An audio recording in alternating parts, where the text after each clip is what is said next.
우리 사람은요 온도에 참 민감한 것 같습니다. 뭐 예를 들면 저는 추위는 뭐 그럭저럭 환영을 하는 편인데 더위는 정말 힘들어합니다. 혹시 저처럼 추위보다 더위를 더 힘들어하시는 분들 한번 손 들어보시겠습니까? 나는 진짜 추위는 참을 수 있겠는데 더위는 진짜 못 참겠어요. 예, 몇 분 손 드셨죠? 지금 손 드신 분들끼리 얼굴 한번 확인하시고 이분들끼리는 여름에 서로 이제 악수하기보다는 그냥 웃으면서 인사하는 걸로 해도 그게 상대방을 더 배려해 주는 거예요. 예, 섭섭해하지 마세요. 악수 피해도. 자, 요즘 날씨가 엄청 따뜻해지고 있죠. 특히 오늘 대구의 낮 최고 온도는 27도라고 합니다. 예. 대구에 오늘 아직 3월이에요. 3월. 근데 벌써 역시 대구인가 싶을 정도로 낮 기온 최대 27도. 아, 역시 대구죠. 자, 그러면 이제 제가 우리 몸의 건강과 관련된 중요한 온도 이야기를 한번 해드리려고 합니다. 관심 있으신 분들 잘 들어보세요. 자, 우리 신체 온도 몇 도죠? 36.5도. 맞습니다. 놀랍게도 모두가 함께 36.5도를 유지하고 있는데요. 근데 여기서 온도가 아주 조금 올라서 37도가 되면 어떻게 되죠? 예, 이걸 미열이라고 부르죠. 근데 그때부터 머리가 아파지고 내가 뭔가 아프다는 느낌을 딱 받게 됩니다. 이런 37도의 미열은 누구나 한 번쯤 겪어봤을 텐데요. 여기서 1도만 더 올라가서 38도가 돼봅니다. 어떻게 되죠? 코로나 38도까지 올라가죠. 예, 맞아요. 미열에서 겨우 1도가 올랐을 뿐인데 이거는 이미 최소 독감 이상의 질병이라고 간주가 됩니다. 이때부터는 약이나 주사 같은 의료적인 치료가 필요한 단계로 넘어갑니다. 자, 38도예요. 겨우 1도 올랐어요. 1도만 더 올라가 볼게요. 39도가 되면 어떻게 되죠? 39도는 아직은 안 죽지만 뇌 기능에 손상이 오기 시작합니다. 겨우 지금 2도 올라갔어요. 근데 뇌 기능에 손상이 온다고 합니다. 그리고 오감이 파괴되면서 정신이 조금씩 나가기 시작합니다. 자, 1도 더 올라갔어요. 40도에 도달합니다. 이때부터는 장기의 영구적인 손상이 가기 시작합니다. 뇌뿐만이 아니고 내 신체 모두가 파괴되기 시작하는 거예요. 자, 또 1도가 올라가서 41도가 됩니다. 이때는 준비하시는 거 맞아요? 자, 의식을 유지하는 게 불가능합니다. 혼수 상태로 넘어가요. 혼수 상태는 이제 죽기 몇 초 전입니다라는 느낌이에요. 41도예요. 지금 몇 도 올라갔죠? 한 3, 4도밖에 안 올라갔는데 이미 정신 유지가 불가해서 혼수 상태가 돼버려요. 자, 이제 마지막 1도가 더 올라 42도가 되면은 어떻게 되죠?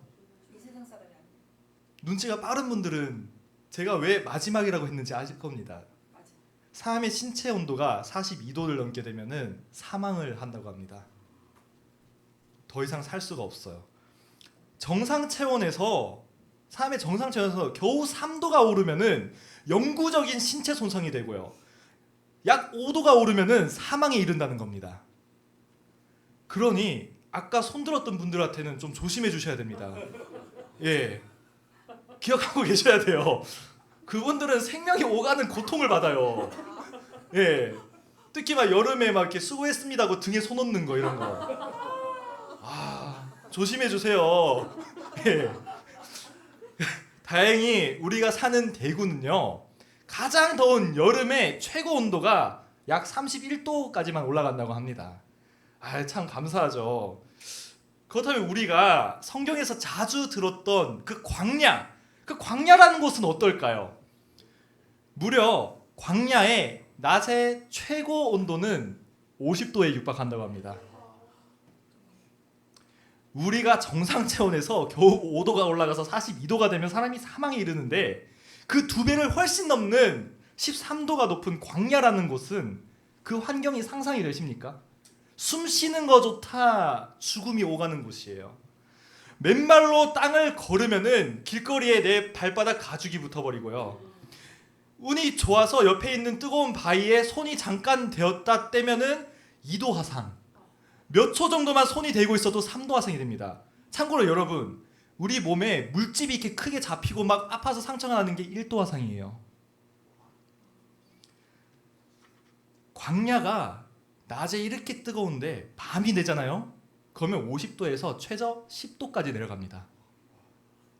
40도가 내려가요, 한 번에. 사람의 체온 36.5도 아무것도 아니에요. 40도가 내려가 버립니다. 그뿐만이 아니에요. 사방을 둘러보면 먹을 게 있을까요? 없어요. 그런 척박한 땅에 과실이 열리겠습니까? 뭐 물고기나 동물이 지나다니겠습니까? 하지만 거기에 살고 있는 생명체가 있으니 바로 맹독을 지니고 있는 생명체들입니다. 정갈, 뱀, 맹독성 도마뱀들이, 그리고 시체를 파먹는 딱정벌레들이 살고 있습니다. 여러분이 성경에서 자주 만나던 그 광야, 어떤 곳인지 상상이 되십니까? 한마디로 그냥 진짜 사람이 살 곳이 아닙니다. 하지만 우리 성경을 보면은 하나님께서는 하나님의 귀한 자녀들을 계속 광야로 보내십니다. 애굽에서 힘들게 구해낸 이스라엘 백성들을 어디로 보내셨습니까? 광야로 보내셨습니다. 사울에게 쫓기던 다윗을 하나님이 어디로 보내셨습니까? 광야로 보냈습니다. 세례 요한을 하나님께서 어디로 보내셨죠? 광야로 보냈습니다. 하나님의 친아들 예수님을 어디로 보내셨습니까? 광야로 보내셨습니다. 정말 사람이 살 곳이 아닌 곳으로 왜 하나님은 자신의 귀한 자녀들을 계속 광야로 밀어넣으셨습니까? 그것은 하나님이 그들을 진실로 사랑하고 정말 귀하게 사용하기 위해서, 그들을 위해 큰 일을 행하기 위해서 그들에게 광야라는 연단이 꼭 필요했기 때문입니다. 광야는요, 들었다시피 사람의 힘으로, 사람의 능력으로는 살아갈 수 있는 곳이 아니에요. 밤낮으로 죽음이 도사리는 그 끔찍한 곳에서 살아나기 위해서는, 내가 생존하기 위해서는 오직 하나님을 바라봐야 되고 하나님만 기대고 오직 하나님만 찾아야 하기 때문입니다. 광야의 역할은요, 우리를 철저하게 무너뜨리고 철저하게 고통을 받고 죽음과 마주하게 하는 것이 광야의 역할입니다. 나라는 사람이, 나 자신이, 나 정예훈이 완전히 무너지고 극한의 고통 속에서, 죽음에 둘러싸인 그 상황 속에서 내가 오직 하나님만이 유일한 나의 생명의 길인 것을, 오직 그분만이 나를 이 죽음에서 구원해 주실 수 있고 내가 이 죽음을 극복하고 살아갈 수 있게 하는 것을 내 온 몸과 내 정신에 새겨넣는 그 연단을 하는 것입니다. 여러분, 예수님의 광야는 어땠을까요? 약 2000년 전에 지금 이 시기입니다. 예수님의 광야는 어땠을까요? 하나님의 아들이고 세상에 천지를 창조한 창조주니까 특혜가 있었을 것 같아요? 아니요. 예수님은 40일의 광야 생활을 철저하게 최대 50도와 10도를 오가는 환경 속에서 늘 죽음이 도사리는 그 끔찍한 환경 그대로 버티셨습니다. 우리는요, 작은 모래알 하나조차 떡으로 바꿀 수 있는 힘이 없는데 천지의 창조해 주신 하나님, 예수님께서는 돌멩이뿐만 아니라 이 온 우주에 있는 모든 행성을 한순간에 떡으로 바꿀 수 있는 분이에요. 그러나 예수님은 사람의 모습으로, 우리 사람의 대표로 광야로 나아가셨습니다. 그리고 광야의 모든 고통과 모든 죽음을 겪으셨습니다. 그렇게 예수님은 광야에서 완벽한 연단을 거치시고 성령님과 영의 강력한 연단을 받으셨습니다. 하루도 살아가기 힘든 그 광야에서 40일의 연단을 받으신 예수님은 온몸에 화상이 가득했을 거고 상처가 가득하고 마른 살이 채워지지도 않았을 겁니다. 근데 그 순간에 마귀는 노리고 예수님을 찾아옵니다. 몸은 철저하게 광야의 고통을 입으셨지만 영적인 단련이 극한에 이른 예수님은 마귀의 온갖 유혹에 흔들리지 않고 또 속아넘지 않고 마귀를 물리치셨습니다. 최초의 인간인 하나님의 사랑을 어쩌면 가장 많이 받았을 그 아담과 하와를 몇 마디로 속여서 타락시킨 그 뱀의 혀를 완전하게 물리치셨습니다. 여러분, 에덴 동산에서 평생 풍족하게 살고 있던 아담과 하와가 겨우 그 뱀의 단 몇 번의 대화만으로 농락당해서 타락됐습니다. 근데 풍족한 에덴 동산이 아니라 척박한 광야에서 40일 동안 고통과 죽음을 견뎌낸 예수님께서는 그 뱀의 혀를 완전히 끊어내신 겁니다. 한 신학자가 이야기한 성도의 영적인 위험 3단계가 있습니다. 혹시 내가 해당되지 않을까 한번 체크해 봐야 되겠죠. 자, 성도의 영적인 위험 1단계입니다. 기도와 묵상이 깊게 되지 않고 말씀에 집중이 안 된다고 합니다. 하나님과의 가장 기본적인 교감이 끊어지기 시작하는 거죠. 자, 이어서 2단계입니다. 2단계는 교회에 그저 출석하는 형태가 된다고 합니다. 하나님과 교감이 끊어지면서 교회에서 얻어지는 영적인 만족과 행복을 잊어버리고 교회라는 것이 그저 일상이 되고 습관이 되고 의무적으로 출석을 하는 단계가 된다고 합니다. 그리고 점점 교회가 불편해지고 교회에 대한 불만이 생겨난다고 합니다. 이게 영적인 위험 2단계입니다. 여러분, 마지막 영적인 위험 3단계입니다. 이 3단계는요, 오히려 교회의 편한 마음으로 나온다고 합니다. 교회에 딱히 불만도 없어요. 교회 다니는 것이 어쩌면 즐겁기도 하고 편합니다.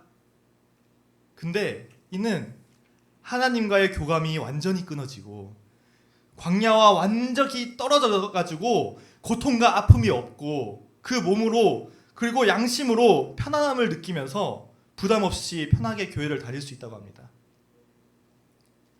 이 3단계의 정말 무서운 점은요, 겉으로 보기에도 확인이 잘 안 되고요, 심지어 스스로도 인지하지 못한다고 합니다. 여러분은 이 3가지 단계 중에 그 어디에도 속하지 않는다고 확신하십니까? 여러분은 광야가 필요 없다고 확신하십니까? 여러분, 하나님과 직접 교제하고 대화하고 함께 동산을 거닐던 아담과 하와를 단 몇 마디에 무너뜨렸던 그 뱀의 혀로부터 완벽히 안전하다는 확신이 있으십니까? 자신이 있으세요? 하나님이 택한 백성인 이스라엘 백성들도 광야에서 40년을 연단받았습니다. 그리고 광야에서 하나님의 백성이 태어났습니다. 하나님이 기름 부은 다윗도 광야의 연단을 거쳐 광야에서 왕이 탄생했습니다. 세례 요한도 마찬가지입니다. 그리고 예수님도 광야에서 연단을 받으시고 마귀를 물리치셨습니다. 여러분, 마귀가 얼마나 간사합니까? 모든 인류를 대표하는 첫 인간 아담과 하와를 단 몇 마디로 타락시켜 모든 인간을 죄인으로 만드는 그 마귀가 얼마나 간사합니까? 이후 그 모든 인류를 죄로부터 구원할 이가 나타나자 그걸 못 참고 마귀는 바로 달려가서 예수님이 인간적으로 가장 고통받고 가장 지치고 가장 힘들었을 가장 피폐한 그 순간을 놓치지 않고 찾아와가지고 또다시 모든 인류를 죄에 빠뜨리려고 모든 인류를 죽여버리려고 찾아갔습니다. 얼마나 간사합니까? 그러나 마귀의 생각과는 다르게 광야는 사람을 아프게 하고 죽게 하는 곳이 아니라 오히려 더욱 하나님을 바라보고 하나님께 단련받는 하나님의 완벽한 자녀가 되는 훈련 과정이었던 겁니다. 아니 광야는 낮에 50도가 넘는데 우리 몸은 42도만 돼도 죽는다는데, 광야에 온갖 독을 가진 생물이 넘친데 자다가도 순간에 그냥 간대. 많은 사람들이 이런 말로 광야를 두려워하고 광야에 나가기를 주저합니다. 하지만 광야라는 곳에서 이스라엘이라는 하나님의 백성이 탄생했고요, 광야라는 곳에서 최고의 왕이 탄생했고요, 광야라는 곳에서 세례 요한이 탄생하고요, 광야라는 곳에서 하나님의 친아들인 예수님조차 단련을 받으셨습니다. 하물며 우리는 어떨까요? 우리가 그들보다 더 뛰어나고 훌륭한 능력을 가지고 있을까요? 성경에서 소개하는 그 어떤 사람보다도 광야가 필요한 사람은 바로 우리입니다. 여러분의 삶 속에서 광야를 마주한다면 두려워하거나 피하지 말고 감사함과 기쁨으로 광야를 마주하시길 바랍니다. 여러분, 신앙을 더욱 키우고 싶으신가요? 또 주 안에서 더욱 성숙하고 평안하고 행복하시고 싶은가요? 진정한 주님의 백성이 되고 싶으신가요? 주님께서 여러분에게 기름 부어 주셨으면 좋겠습니까? 그걸 원한다면 광야로 나아가셔야 됩니다. 그곳에는 오직 주님만 있습니다. 하나님만 바라보고 하나님만 의지할 수 있는 광야로 나아가셔야 됩니다. 하나님은 여러분들을 위해서 최고의 순간에 최고의 방법으로 광야를 준비해 주실 겁니다. 사순절을 맞이하여 우리가 그동안 광야에 대해서 어떤 자세를 가져왔는지, 또 앞으로는 어떤 자세를 가져야 할지 한번 검토해 보는, 그리고 그 생각을 강화할 수 있는 좋은 기회가 되었으면 좋겠습니다. 오늘의 말씀은 여기까지입니다. 목사님이 나오셔서 축도해 주시겠습니다.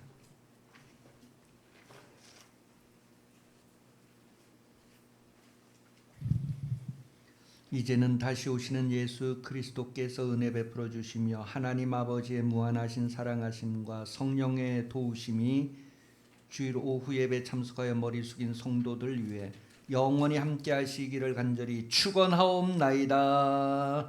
아멘.